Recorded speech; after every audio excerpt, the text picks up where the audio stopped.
Hello everyone, my name is Zenitsu and I'm back with another Digimon video. Today I'm going to be doing a meta report and it is going to be the complete BT13 meta.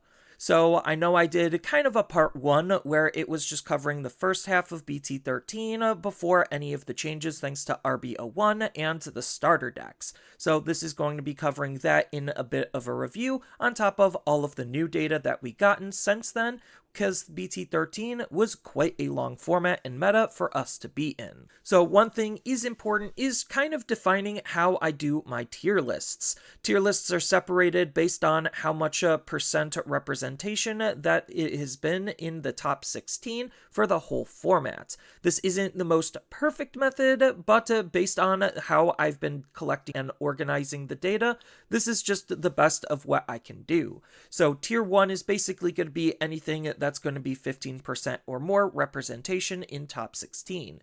Tier 2 is going to be 6 through 15%. Tier 3 is going to be 2 through 5%. Tier 4 is going to be 1% or below. And Got Lucky is basically anything that is in that tier 4 category that has only appeared once.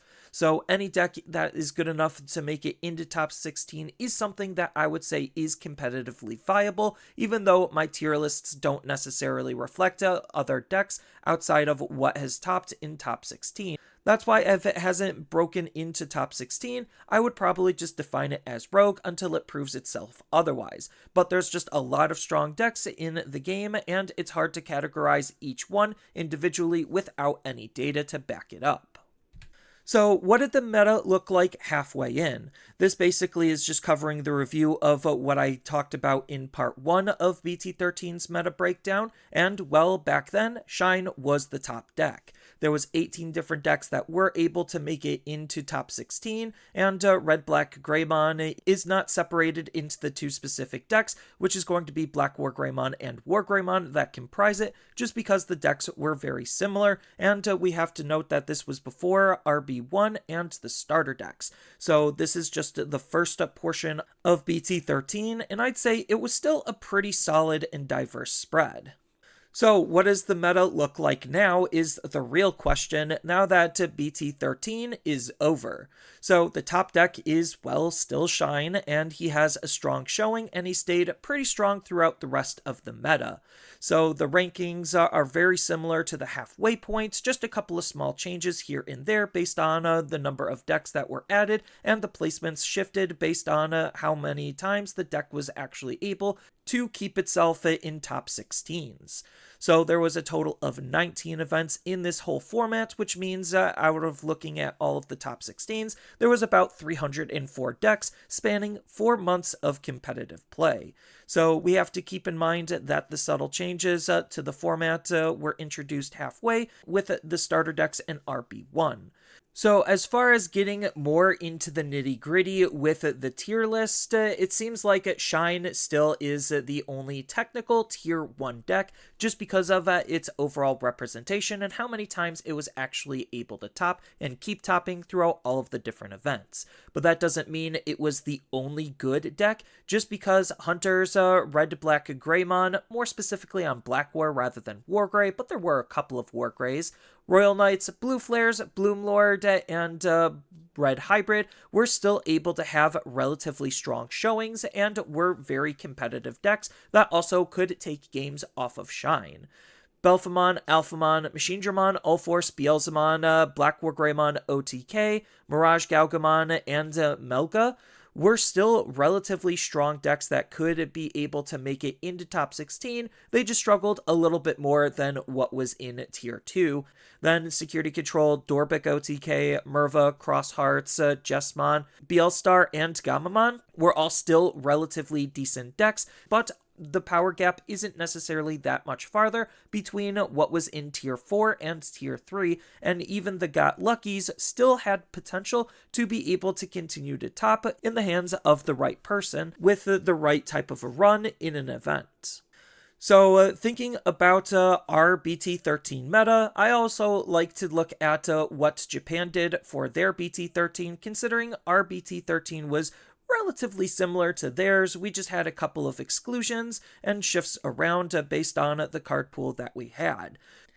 So, what are the top 8 decks of BT13? Well, I kind of already covered this before, and I already gave an explanation why, so I'm not going to retread old grounds, and instead, just taking a look at what the top 8 decks were. It was Shine, Hunters, Red Black Greymon, more specifically on Black War rather than War Grey. War Grey still topped every now and then, but it was mostly Black War Greymon. Then we had Royal Knights, Blue Flare, Bloomlord, Red Hybrids, and Belphemon. So the majority of these are going to be the Tier 1 and Tier 2 decks, with Belphemon being the only Tier 3 deck, but that's still pretty good in terms of the fact that the power gap between a lot of these decks isn't that astronomically, which was one of the main points that I wanted to make, is the fact that Bandai seems to be understanding the power ceiling of their game a little bit more and had a little bit more control over it, which made this format feel very good. So if we look at the whole BT13 timeline, this breaks down how many events that we had and what decks were topping in what quantities. You could see that the majority of the format, Shine just did have the most tops. You could see towards the tail end he didn't top as much, but he was still highly prevalent. So it's not like people were just leaving Shine. It's just other decks were able to do good into Shine after a lot of time knowing and understanding the matchup.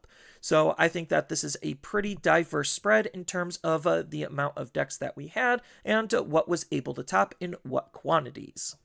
So out of all of the different events that we had, one thing to note is it's usually important to keep track of what actually won those events. I'm not going to break down which event won with what deck, but the important thing is to note that out of all 19 of the different events, we had 8 Shine Greymons take first place. We had 2 Belphemons take first place, 2 Hunters take first place, 2 Blue Flare take first place, 1 Red Black Greymon, more specifically Black War Greymon X, take a first, 1 Royal Knights, 1 Red Hybrid, 1 Ulforce, 1 Beelzemon, and 1 Machinedramon and Chaosdramon. So those are all of the decks that were able to take first place in BT13. So were the new starter decks and RB01 impactful enough for the format? Well, competitively, Jellymon, Angoramon, and Monzimon basically were dead on arrival, and they really didn't prove themselves, while Gamamon was able to sneak 1 top 16 at the very end. However, Espimon did also help Machinedramon through some of its events and was played in some of those decks, so Hover Espimon was impactful for that deck to be able to continue its competitive success. Then the new starter decks did help other decks, but in of themselves they were not competitive on their own builds or merits. So the Wolf of Friendship made Blue Melga really decent, at least allowing us to have a replacement to the loss of the promo Where Garurumon that was limited, allowing it to take a couple of wins after its release. And then Dragon of Courage did end up helping Machinedramon more than Greymon, but some of the cards from it were at least being used, which is a nice thing to note, considering for both decks it was a small boost, but a boost nonetheless. And the main card that was being played was the Metal Greymon. So all in all, the impact was fairly minimal, but it did help some of the decks top and be able to top. So in conclusion, I think that BT13 was a pretty healthy meta with a solid number of really strong decks that we have accessed and have able to top. So it's not like the power discrepancy between the decks was that wide relative to one another. So while Shine was technically the meta's strongest deck, it wasn't by that large of a margin compared to some of the metas in the past. If you're curious on what I would define as what we had usually in terms of the top represented deck, it's going to be around 30 to 40% representation, and the fact that we had around 20 to 30 means that it wasn't overly dominant, and the fact that we can prove this with the amount of decks that we had able to top being so large is definitely a good sign to the game's overall health, having lots of depth and diversity in all of the different decks that we had able to play and do well.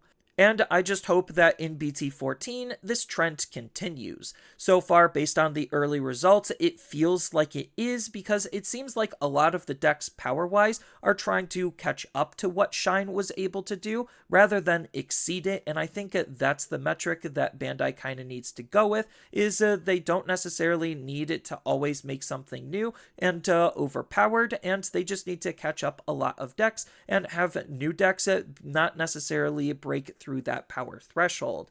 It seems like if we take a look at some of the Japanese data, things kind of start breaking in EX5 and to BT15, but I really hope that they're able to fix that by the time we get to those formats, so that way we can have a more enjoyable format and game overall.